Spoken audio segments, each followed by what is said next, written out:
J'ai des taches pigmentaires. J'ai des hémorroïdes. Je fais des pets vaginaux. Je renfle beaucoup. J'ai des petits problèmes de fuite urinaire. J'ai mauvaise haleine. J'ai une mycose. J'ai des verrues. J'ai des problèmes d'érection. Consulte, c'est le podcast d'EasyPara qui répond à toutes vos questions sur les maux du quotidien. Vous savez, ce que vous avez un peu honte d'aborder avec votre pharmacien. Sans tabou, on en parle avec des professionnels de santé. Il vous est forcément arrivé de vous retrouver à côté d'un ou d'une partenaire qui fait ce doux rugissement qui vous empêche de vous endormir. Vous savez, ce moment où vous avez l'impression que les décibels diminuent et que ça repart finalement de plus belle. Et oui, les cas sont loin d'être isolés car sachez qu'entre 40 et 60% des hommes ronflent. Et les femmes ne sont pas en reste car elles sont 1 sur 4 à ronfler. Ce ronflement gênant peut aussi être le signe de problèmes de sommeil, voire d'apnée du sommeil qui touche 7% de la population.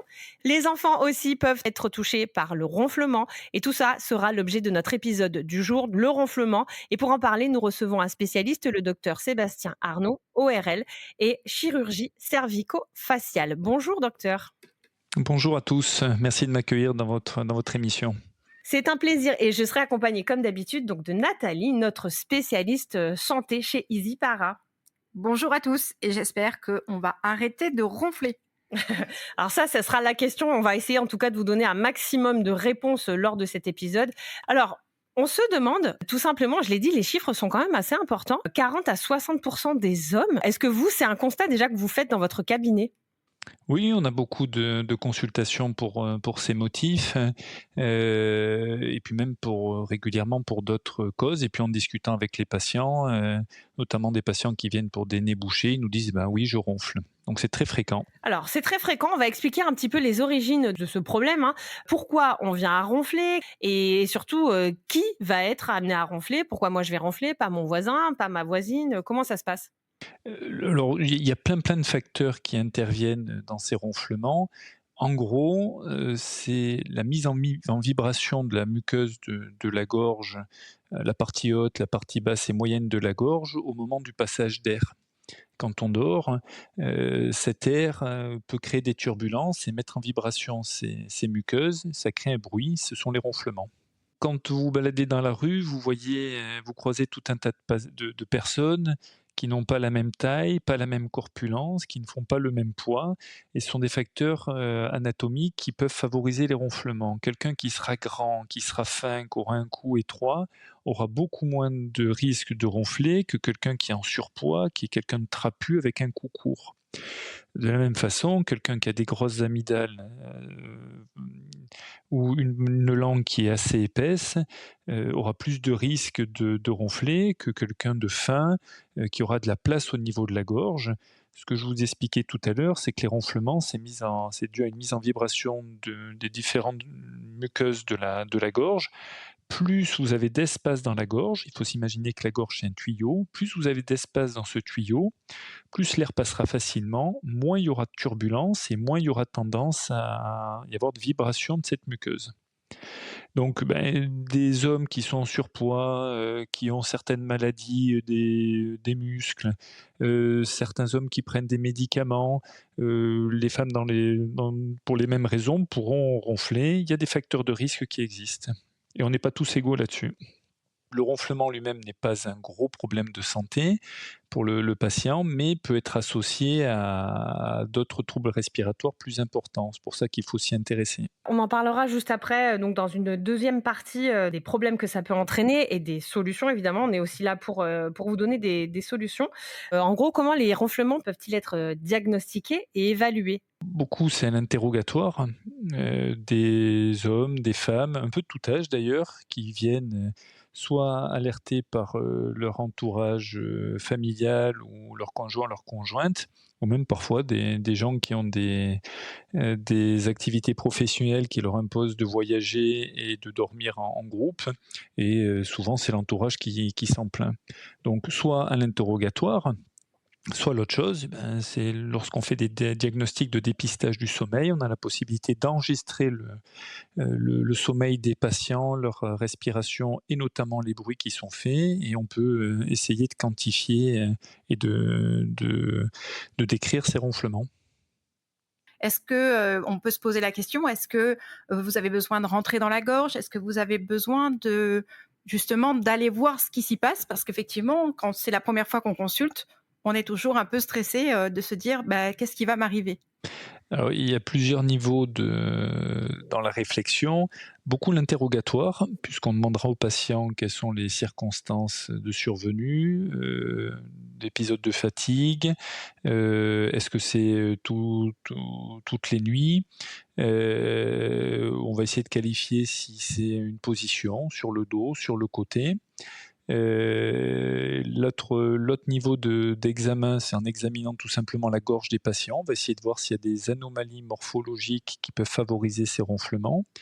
Comme vous le signalez, on a la possibilité, en utilisant comme des caméras, on appelle ça des fibroscopes, qui nous permettent d'examiner le nez, la gorge, jusqu'aux cordes vocales et même la partie haute de la trachée. On essaie de regarder s'il y a des prédispositions anatomiques qui favorisent les ronflements. Et l'autre niveau d'expertise, parfois, on examine les patients, c'est sous anesthésie générale. Le confrère ou la consoeur anesthésiste fait une perfusion d'un produit qui fait dormir le patient et on essaie de reproduire des conditions de sommeil, sauf qu'on est avec une caméra à l'intérieur du patient dans sa gorge. On essaie de regarder ce qui vibre et ce qui peut favoriser au niveau de l'anatomie, ce qui peut favoriser les ronflements. Et du coup, à partir de quand on va commencer à s'inquiéter? Parce que ça va être souvent, du coup, forcément le conjoint, la conjointe qui dort à côté de la personne qui ronfle. Comment distinguer un ronflement qui peut être problématique? Oui, alors le ronflement, en tant que médecin, on fait la différence entre ce qui pose un souci dans le couple et ce qui pose un souci pour la santé du patient. Le ronflement en lui-même, c'est rarement un problème de santé lorsqu'il est isolé. Ce qui pose souci, c'est que régulièrement, le ronflement peut être associé à des troubles du sommeil, des troubles respiratoires, les apnées du sommeil notamment, et ça peut c'est un facteur de risque d'atteinte cardiovasculaire, et ça justifie des expertises plus poussées.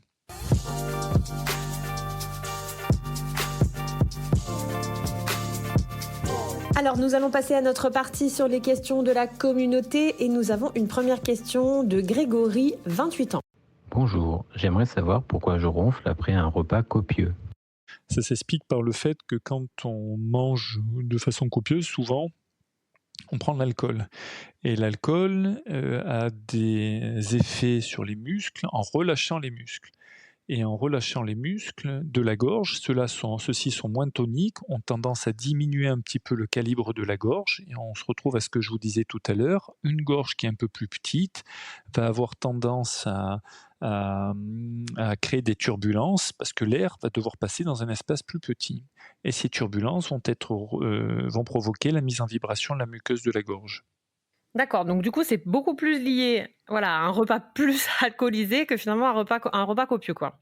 Et puis également la notion de fatigue. Quand on fait un repas copieux, souvent on finit à des heures un peu tardives, on peut avoir une fatigue, et là aussi fatigue musculaire qui peut favoriser ça.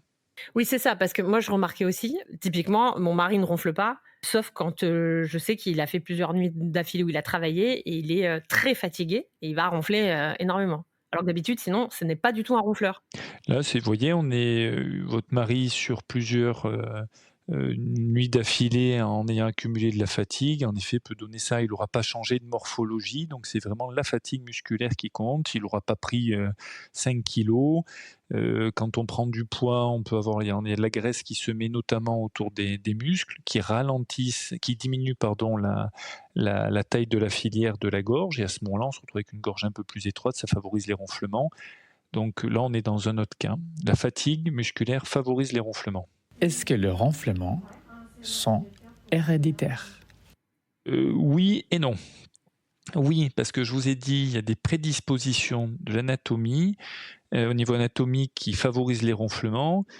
Si vous êtes dans une famille de personnes de plus petite taille à corpulence plutôt importante, vous êtes plus à risque de ronfler. Si vous êtes dans une famille de personnes de grande taille plutôt minces, vous avez moins de risque de ronfler.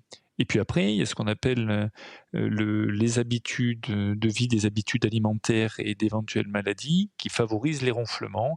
Vous prenez du poids, vous allez plus ronfler.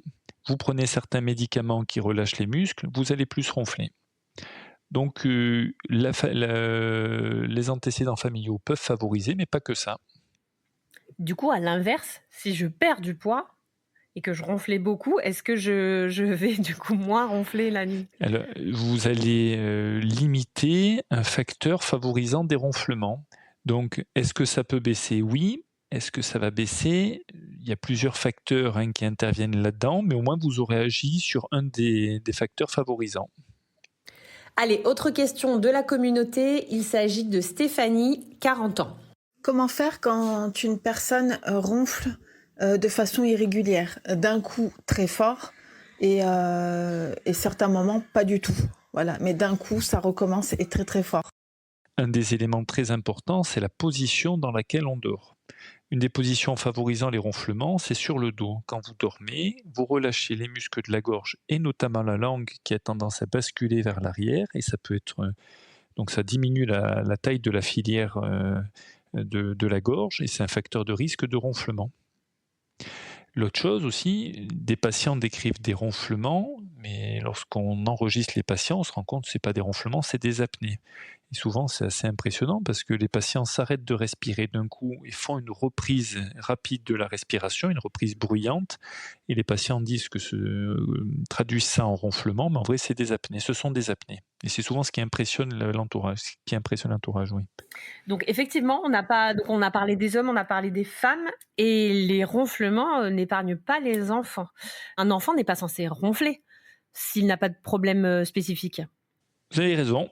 Un ronflement chez un enfant, c'est un problème. Ça montre qu'il respire pas bien. Et lorsqu'un enfant respire pas bien la nuit, il dort pas bien et ça peut engendrer de la fatigue dans la journée, des troubles du comportement, ce qu'on appelle une urésie, c'est-à-dire des enfants qui font pipi au lit encore très tard. Et même ça peut favoriser des infections parce que le ronflement est dû à un mauvais passage de l'air au niveau du nez. Ça peut provoquer des réactions inflammatoires au niveau du nez et de la gorge, des irritations de la gorge, puisque l'air, en n'étant pas filtré par le nez, aura tendance à irriter plus la gorge des enfants. Un enfant ne doit pas ronfler, alors sauf s'il a une infection virale aiguë, mais il ne doit pas ronfler sur plusieurs semaines, plusieurs mois d'affilée. Ça doit justifier une consultation. Ça peut traduire de l'apnée du sommeil, du coup, c'est forcément lié à un problème de ce genre-là? Alors oui et non. Les apnées du sommeil, ça va être des blocages respiratoires complets chez l'enfant. Alors hors maladie grave, malformative, c'est avant tout chez des enfants qui ont des grosses amygdales. Les amygdales vont diminuer la taille de la gorge et même pendant la nuit, ça peut quasiment fermer la gorge et c'est ce qu'on appelle les apnées. Chez l'enfant, ce qui sera le plus fréquent, c'est des ronflements dus au fait qu'il respire bouche ouverte. Quand vous respirez bouche ouverte, vous avez de grandes quantités d'air qui arrivent d'un coup au niveau de la bouche, alors que quand on respire par le nez, l'air est filtré, réchauffé, humidifié et guidé de façon efficace au niveau de la gorge. Ça limite les turbulences, au niveau de la gorge, ça limite les ronflements. Un ronflement chez un enfant souvent est associé à un nez bouché, et c'est associé à une diminution de la qualité de la respiration et donc du sommeil. Ce sont des enfants qui sont fatigués avec un sommeil qui va être saccadé. Ce n'est pas normal qu'un enfant ronfle. Du coup, la question, c'est de se dire vers qui je dois amener mon enfant, plutôt un pédiatre, plutôt un ORL, comment ça se passe? Ça dépend de la sensibilité du praticien que vous allez voir.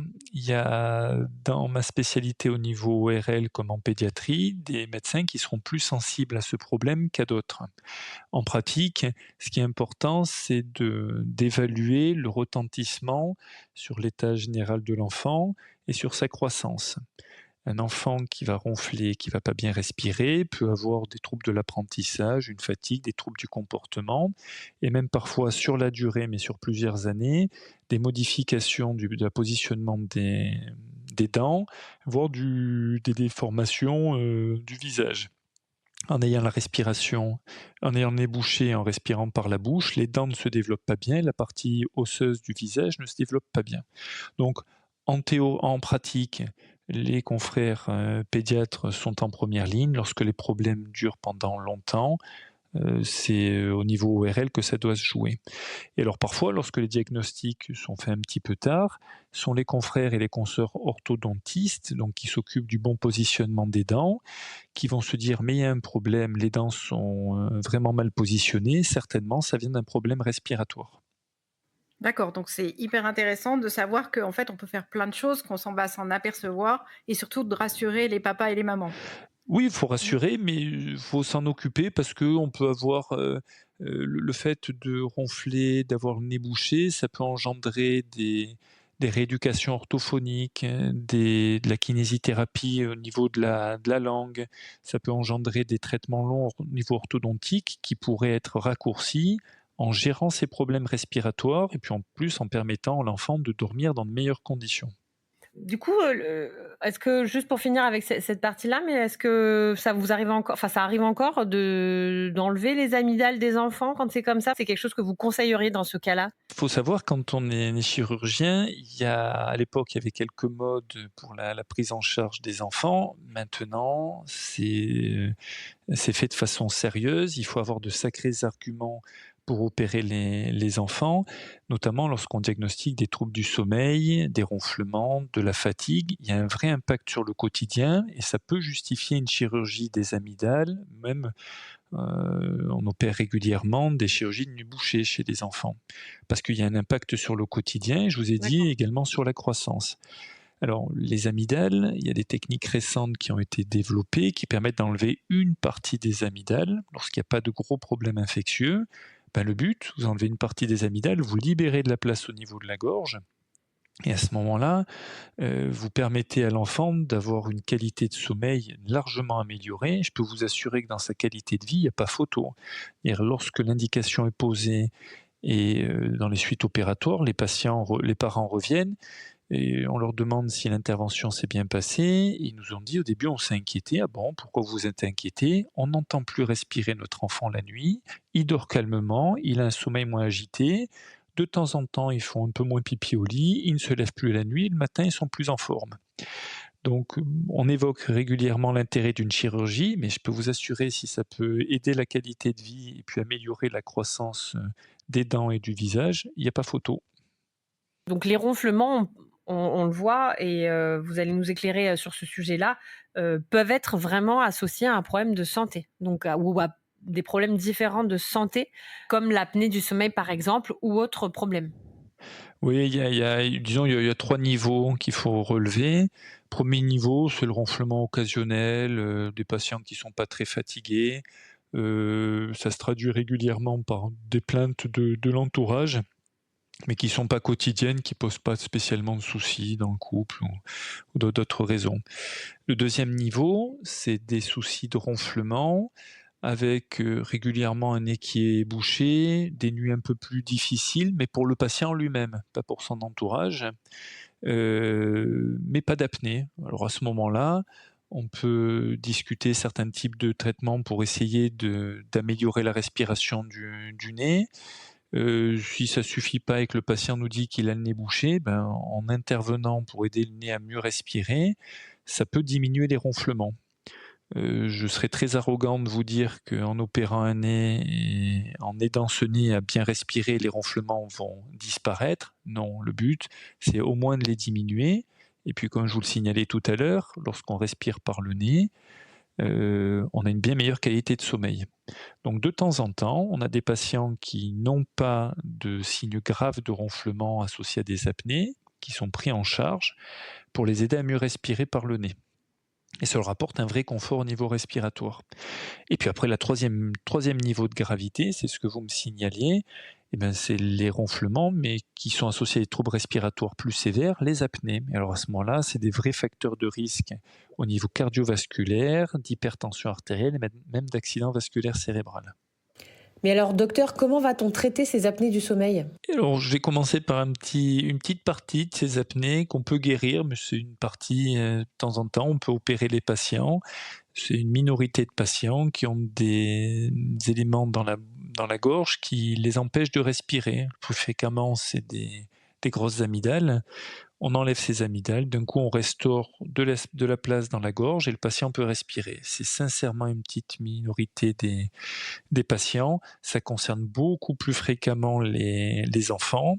Et d'autres traitements peuvent être proposés pour les apnées. Alors parfois on se rend compte que les apnées n'interviennent chez des patients que quand ils dorment sur le dos. Donc on peut proposer des traitements positionnels pour empêcher les patients de dormir sur le dos. Et puis régulièrement, ça peut être des traitements soit d'orthèse d'avancée mandibulaire où on avance la mâchoire pour libérer de la place dans la gorge. C'est des systèmes comme des appareils dentaires. L'autre option, et c'est ce qui est régulièrement le traitement de première intention, c'est un masque qui envoie de l'air sous pression. C'est un traitement naturel qui envoie de l'air sous pression, et cet air sous pression est transmis à la gorge et maintient la gorge ouverte. Il faut s'y habituer, mais ça marche très bien.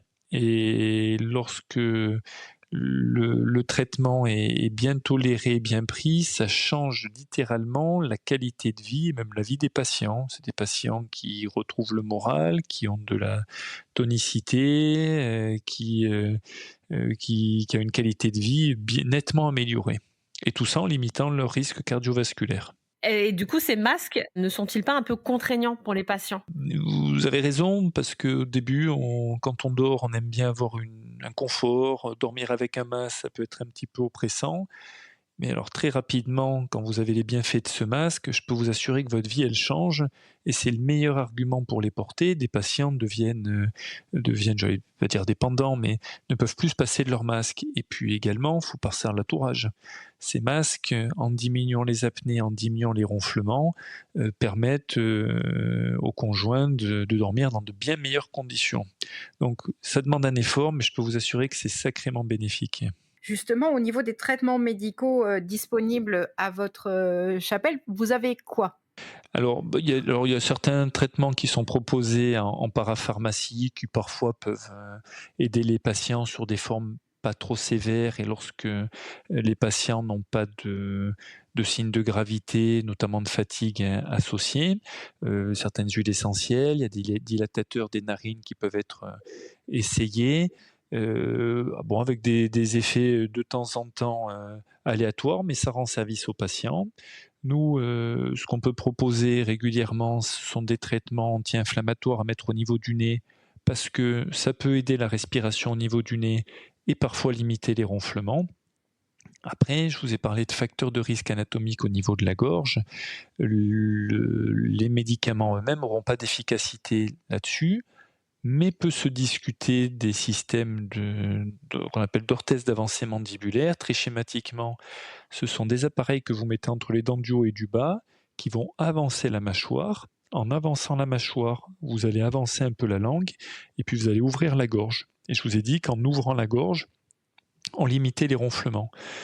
Alors après, c'est disponible en parapharmacie. Sur les formes un peu plus sévères, on n'hésite pas à recommander l'avis de confrères dentistes, parce que ces systèmes-là, en appuyant sur les dents, peuvent engendrer des modifications de rapport entre les dents du haut et du bas. Et moi, j'ai l'impression que c'est un mythe, mais il y a quelques années, on coupait la luette, non, pour les gens qui ronflaient.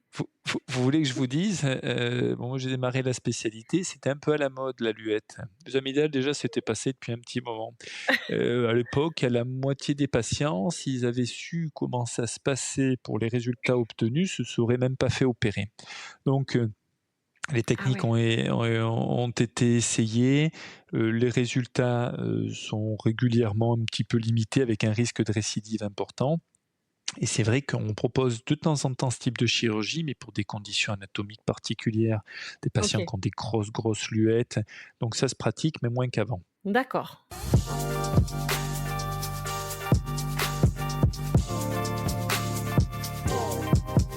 Donc, je voulais revenir sur les personnes qui sont allergiques finalement et qui, elles, ont tendance à ronfler beaucoup plus, surtout quand elles sont en période de crise.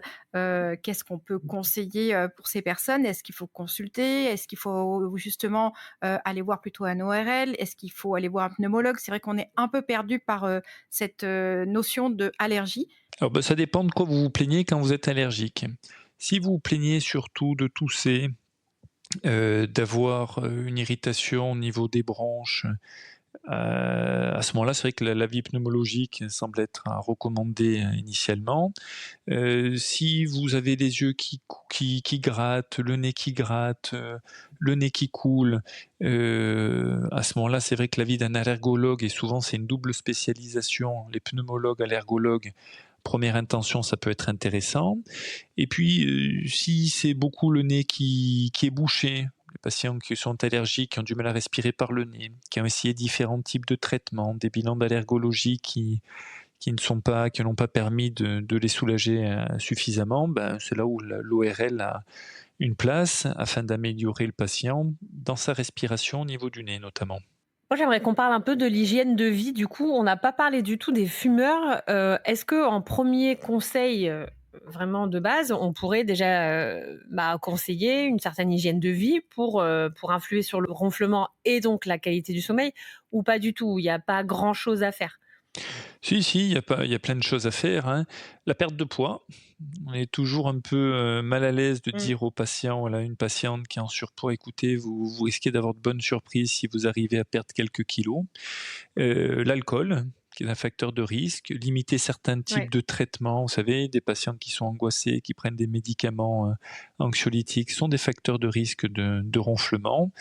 Et puis je vous ai dit aussi en début d'échange, le fait d'être fatigué augmente le ronflement. Il faut essayer d'avoir une bonne hygiène de vie, s'imposer des Oui. heures de sommeil correctes, et ça peut nettement aider. Le tabac, du coup, vous n'en avez pas parlé. Alors pour le tabac, c'est un facteur d'irritation au niveau des muqueuses du nez qui peuvent diminuer un petit peu le passage de l'air au niveau du nez et donc favoriser les ronflements. C'est pas un des gros facteurs connus de ronflement. Je serais quand même malvenu de ne pas conseiller aux patients qui fument d'arrêter. Moi, j'avais aussi une question concernant en fait tous les sprays, à base d'eau de mer. Est-ce que finalement c'est une bonne idée de tous les soirs en fait nettoyer son nez justement quand on a tendance à ronfler? Alors c'est bien, tout simplement. L'intérêt, quand vous lavez votre nez, puis on va discuter des modalités de nettoyage du nez, vous enlevez du mucus qui est sécrété en excès, vous diminuez un peu l'inflammation du nez, vous libérez de la place pour que le patient ou la patiente puisse mieux respirer par le nez. Et puis, autre chose, c'est que ce que vous avez enlevé par le lavage de nez au niveau sécrétion, ça ne va pas couler dans la gorge et donc ça permet de limiter l'inconfort du patient. Après, on peut discuter des différentes modalités de lavage de nez. Les sprays d'eau de mer, pourquoi pas? Vous savez, c'est des pulvérisations, c'est pas très abondant. Ce qui marche bien, c'est des systèmes, il y a différentes marques qui existent, où vous faites un lavage avec un volume équivalent à une demi-canette de soda. Vous mettez du sel, soit de cuisine, soit proposé en pharmacie. Vous mettez de l'eau tiède ou chaude du robinet, ou sinon des solutions déjà proposées en pharmacie. Vous faites votre lavage comme ça. Un lavage plus abondant sera un lavage plus efficace que les sprays, mais c'est un peu plus contraignant. C'est intéressant de donner ce genre de conseils, en plus, fait maison. On n'est jamais très habile sur ces lavages de nez. On ne sait jamais trop comment il faut les mettre, s'il faut les mettre la tête penchée, même aux enfants, s'il faut en mettre trop, pas assez. Donc, Mais je vous en prie, vous savez, le principe, de toute façon, c'est que le lavage de nez rentre d'un côté et sort de l'autre. Donc certains oui. patients auront besoin de se tordre un peu dans tous les sens pour y arriver, mais globalement, ça se fait facilement au-dessus d'un lavabo, en inclinant la tête sur le côté, en baissant un peu le menton, ça se fait naturellement. Et ça ne doit pas être douloureux, hein. Je me permets de préciser, un lavage de nez, ça doit presque être agréable. Ça ne doit pas piquer, ça ne doit pas faire mal, sinon c'est qu'il y a un souci dans le dosage du sel.